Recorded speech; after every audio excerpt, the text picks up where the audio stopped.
Hello students and welcome to the new series of mathematics class 12। तो अब हम start कर रहे हैं क्लास 12 मैथमेटिक्स की न्यू सीरीज। ठीक है, तो अब संडे टू संडे आपको लेक्चर्स मिलेंगे जिसमें हम मैथमेटिक्स को कवर करेंगे क्लास 10th एंड 12th की। ये जो सीरीज है ये क्लास 12th वालों के लिए है। तो हम फर्स्ट चैप्टर स्टार्ट करेंगे जिसका नाम है रिलेशंस एंड फंक्शंस। तो हमें इसमें रिलेशंस एंड फंक्शंस के बारे में पढ़ना है। फंक्शंस स्पेशल टर्म होती है और जो रिलेशंस होते हैं वो होता है कनेक्शन। किसी भी दो चीज़ों का आप कनेक्ट करते हो समहाउ। जैसे फादर जो कनेक्टेड है वो अपने बेटे से किस तरह से कनेक्टेड है। या तो आप कह दोगे भाई मान लो कि राम पिता है और श्याम उसका बेटा है, तो राम इज फादर ऑफ सन। तो फादर क्या हो गया, रिलेशन हो गया।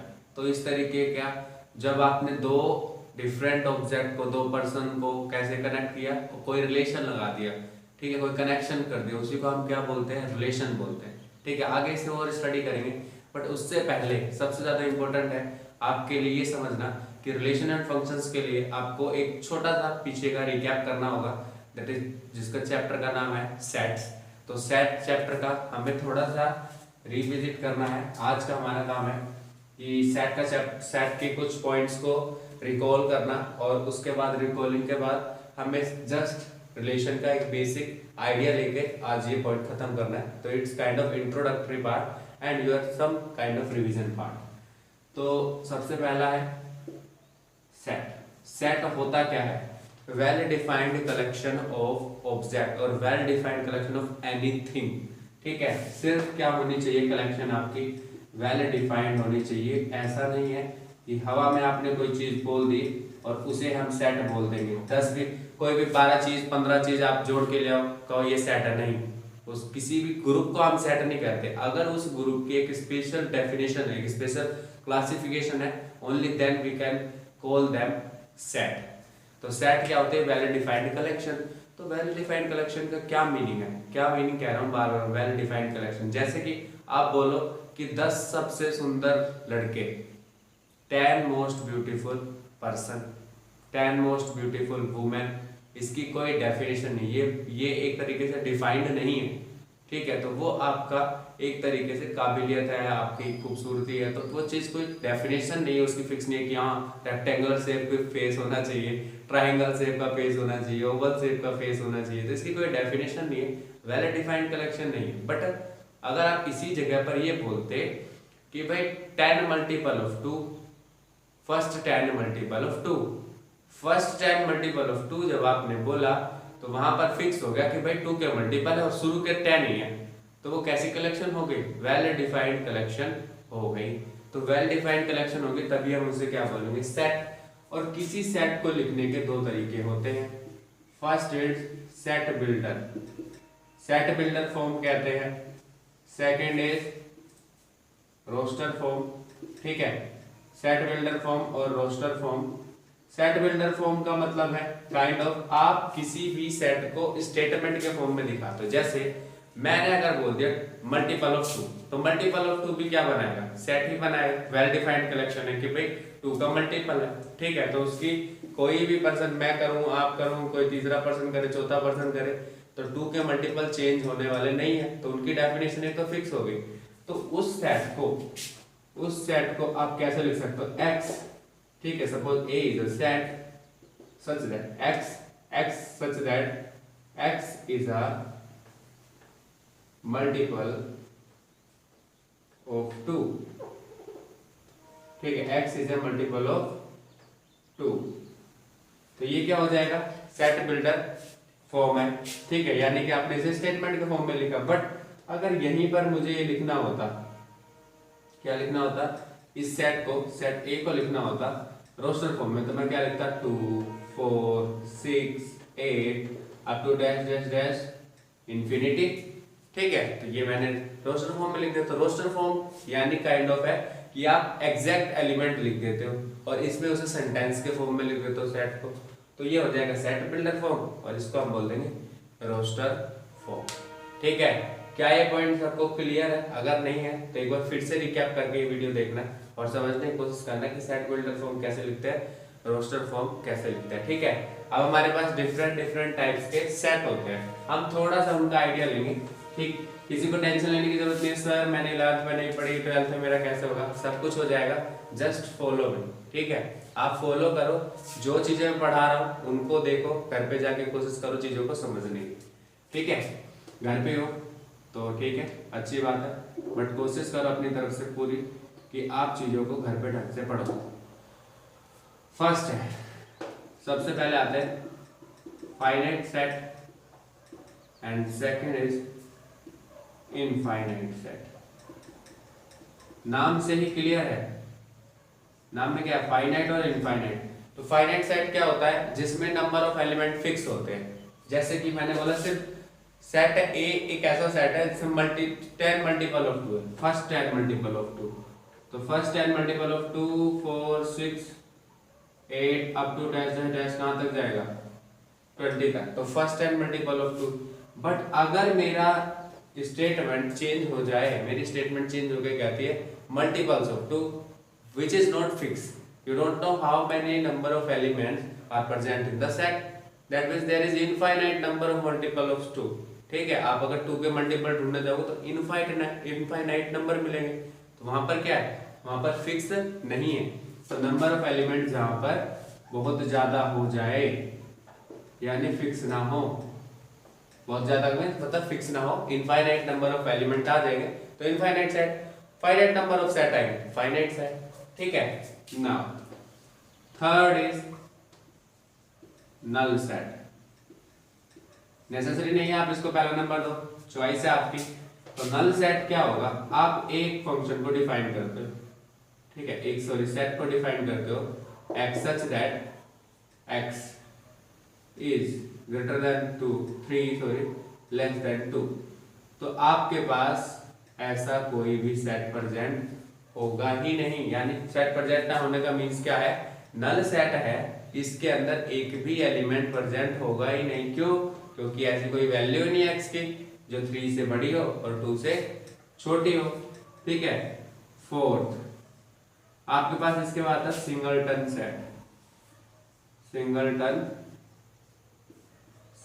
सिंगलटन सेट क्या होता है, जिसमें सिंगल मीन्स एक ही एलिमेंट हो, तो उसको हम क्या बोल देंगे, singleton set x such that x is greater than 2 smaller than 4। तो ग्रेटर देन 2 से बड़ा हो 4 से छोटा हो, ऐसी कौन सी वैल्यू है, 3 है।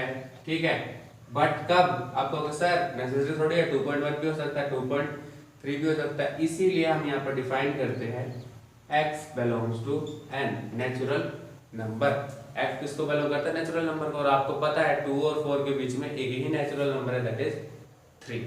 ठीक है, तो ये पॉइंट हो गया आपका सिंगलटन सेट का। ना नेक्स्ट इज इक्विवेलेंट सेट्स। यहां पर दो सेट की बात चलेगी। इक्विवेलेंट सेट कब होता है, if A is a set, और हम दिखा देते हैं 1 2 3 and B is a set जिसकी वैल्यू है 5 6 8, तो क्या होगा, ये A और B का इक्विवेलेंट कब कहलाएंगे, जब क्या होगा, नंबर ऑफ एलिमेंट्स क्या होंगे, सेम होंगे। यानी n of A is equals to n of B, यानी जितने number of elements set A में है उतने नंबर ऑफ एलिमेंट्स अगर सेट B में हो जाए तो हम उन दोनों को क्या बोल देंगे, इक्विवेलेंट सेट बोल देंगे। ठीक है, तो ये हो गया आपका पॉइंट इक्विवेलेंट सेट का। नेक्स्ट है सिक्स्थ पार्ट आता है, that is equal set.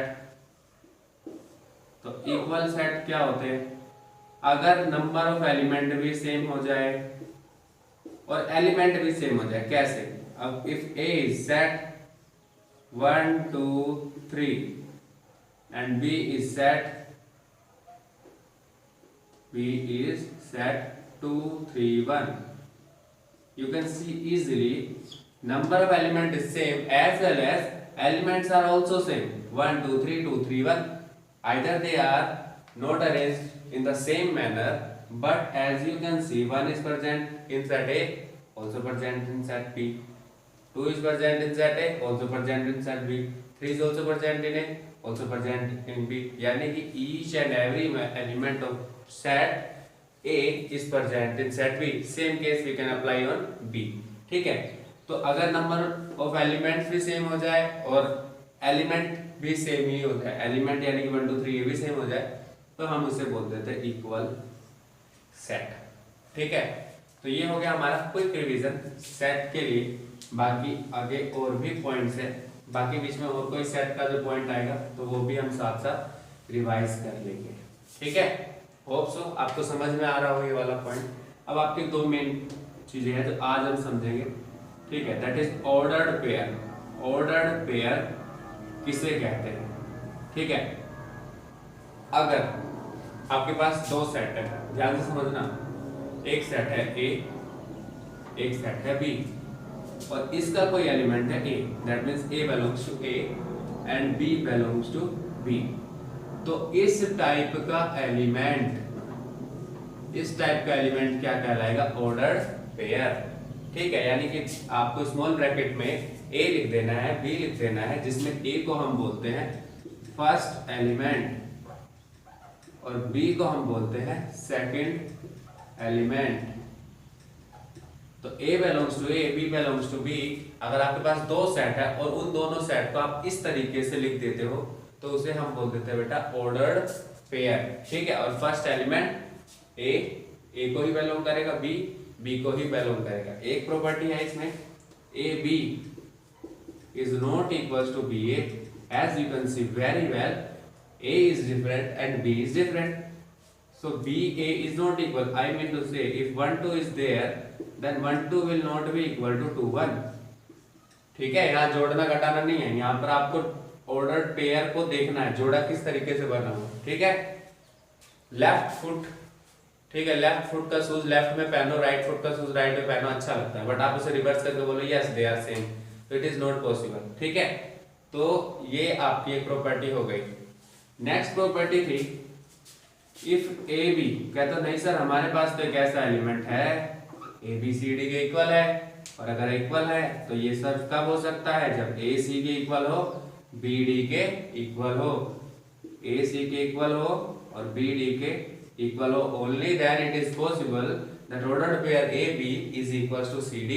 Otherwise, it is not possible that AB will become equal to CD. Kind of, you want to say that AB is always is kind of a fixed arrangement. You cannot say that if we place something by interchanging equal. कहने का मतलब है कि आप ऐसा नहीं कह सकते कि इसको चेंज कर दिया तब भी इक्वल आएगा। तभी इक्वल आ सकता है जब दोनों चीजें एक जैसी हो। क्लियर है? ठीक है, तो ये हो गया आपका ऑर्डर्ड पेयर। नेक्स्ट है कार्टेशियन प्रोडक्ट। बहुत इजी टॉपिक्स है बेटा, बहुत ज्यादा लॉजिकल जो पॉइंट्स है बुक में एनसीईआरटी में बहुत कम दे रखा है, समझ में नहीं आता है। सर हम तो कर लेते हैं, सर हमारे टीचर करा देते, तो अच्छी बात है जिसके टीचर्स करा देते हैं, आप टीचर को समझ लेते हो और अच्छी बात है, but just I am trying to analyse my things, और मैं कोशिश करता हूँ कि अपनी तरफ से जितना मुझे अच्छे तरीके से मैं आपको समझा सकता हूँ ऑनलाइन ऑन कैमरा मैं उतना इजी समझा लूँ। सामने होते तो शायद मेरे पास एक से ज़्यादा एग्जांपल्स होते, but somehow we are restricted, so कर रहे कोशिश। ठीक है, तो कार्टेशियन प्रोडक्ट क्या होता है? If there is two set again A and B and you so like this, तो ए क्रॉस बी, ध्यान से सुनना, A cross B is a set of all ordered pairs of AB such that A belongs to A and B belongs to B। Sir ये क्या लिख दिया आपने? तो सर आपको समझाने की कोशिश करेंगे, तो सर का समझना एक बार। A है, A एक सेट है और इसमें एलिमेंट है 1 2, B है, B एक सेट है और इसके एलिमेंट है 3 4। ठीक है, अब मैंने इसका कहा आपसे अच्छा भाई ऑर्डर्ड पेयर लिखो, तो दिमाग लगाओ, ऑर्डर्ड पेयर क्या है? A B, and A belongs to A लिखा है, बी बिलोंग्स टू बी लिखा है। नेसेसरी नहीं है, आप ऐसा भी लिख सकते हो कि A belongs to B and B belongs to A, it is just a choice, आप कैसे भी चॉइस ले सकते हो, बट समझने के लिए, सिमेट्रिसिटी के लिए ए को बिलोंग करता है, बी को बिलोंग करता है। चलो स्टार्ट करते हैं। अब हमें तो यहाँ पर ऑर्डर पेयर ऐसा लिखना है, तो भाई ए को बिलोंग करता है, तो मैं तो लिख सकता हूँ ए आ गया ऐसे, ए यानी कि इसमें से कोई भी एलिमेंट ए है, ए यहाँ से इनमें से कोई भी एलिमेंट ए है, 1 कोमा बी यानी कि कोई भी एलिमेंट दोनों में से 1 3 ये भी ऑर्डर पेयर है, 1 4 ये भी ऑर्डर्ड पेयर है, सिमिलरली 2 3 ये भी ऑर्डर्ड पेयर है, 2 4 ये भी ऑर्डर्ड पेयर है। ठीक है, तो ऑर्डर्ड पेयर कहने का मतलब, ऑर्डर पेयर क्या होता है कि भाई एक एलिमेंट ए से बिलोंग करे, फर्स्ट एलिमेंट ए लिखा हुआ है दैट इज बिलोंग्स टू ए, तो वो लिख दिया, सेकंड एलिमेंट बी लिखा हुआ है that is belongs to B, तो वो लिख दिया। ठीक है, तो हमने दोनों ही पॉइंट लिख दिए, तो मैक्सिमम केस कितने बने, 4 हो सकता है। ए से 1 आ जाए, ए से भाई सेट ए से 1 आ जाए और बी से 3 आ जाए, ऐसा भी हो सकता है, सेट ए से 1 आ जाए, यहाँ से 4 आ जाए, तो हमारे पास 4 केसेस आए। इन चारों का सेट ही क्या कहलाएगा, कार्टेशियन प्रोडक्ट कहलाएगा। यानी पहले हमने ऑर्डर पेयर समझा, उसके बाद दो सेट मिलके कितने ऑर्डर पेयर बना सकते हैं, उन्हीं का ही सेट क्या कहलाएगा, आपका कार्टेशियन प्रोडक्ट कहलाएगा। तो यही वैल्यू किसके इक्वल है, कार्टेशियन प्रोडक्ट के इक्वल है। अब एक टर्म आती है, बड़ी इजी टर्म है, A cross B will never equal to B cross A। Why sir? Easy है बेटा, A cross B, this is AB, and if we write B cross A, then it will become BA, and as we know they are not equal, so A cross B is also not equals to B cross A। ठीक है, तो ये पहली property है कि A cross B B cross A के equal नहीं है। ठीक है, अब कितने नंबर ऑफ ऑर्डर्ड पेयर बनेंगे, बहुत इजी है समझना, number of element of A dot में number of element of B.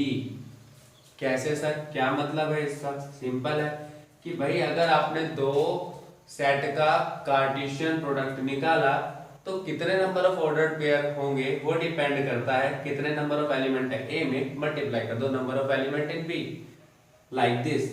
Here 2 element present in set A and 2 element present in set B. So 2 into 2 is 4. क्या आपके पास 4 ordered pair है, तो yes sir है, तो ये प्रॉपर्टी आपकी verify हो गई। ठीक है, तो नंबर ऑफ, अगर आपको ऑर्डर पेयर निकालने हैं किसी भी कार्टेशियन प्रोडक्ट में कितने एलिमेंट होंगे उसके अंदर, तो वो आ जाएंगे एलिमेंट इन ए डॉट में एलिमेंट इन बी। तो ये हो गए कार्टेशियन प्रोडक्ट की दो प्रॉपर्टीज। और प्रॉपर्टीज अभी हम इसकी पढ़ेंगे कि अगर क्या हो कहीं पर, सर मेरा तो ए क्रॉस बी फाई आ रहा है, this is also a property, और इस प्रॉपर्टी कंडीशन क्या है, ये फाई तभी आएगा या तो ए फाई हो, या तो सेट ए क्या हो, फाई हो, और सेट बी इज फाई, और ए और बी दोनों ही क्या हो जाए फाई, यानी कि नल। नल में क्यों नहीं बनेगा, ऐसा समझो, अगर ए एक नॉन एम्प्टी सेट है that is 1 2 and C is an empty set that is 5, when you will write A cross C then there is no such order pair will generate. Why, you have A but you don't have B as it is empty, so there is no element present in C।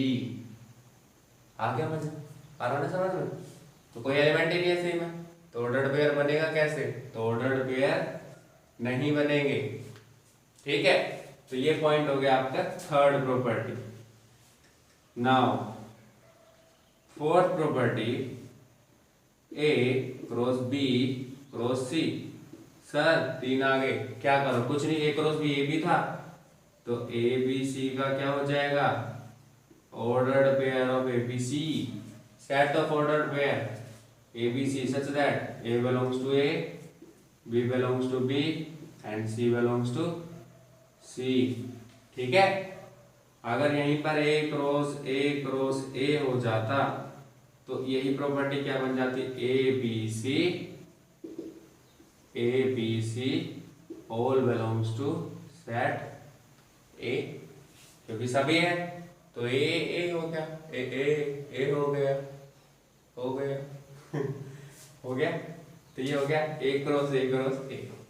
तो ये हमारे पास चार अच्छी अच्छी सुंदर सी property थी जो Cartesian product की थी। तो हमारा लेक्चर हो चुका है।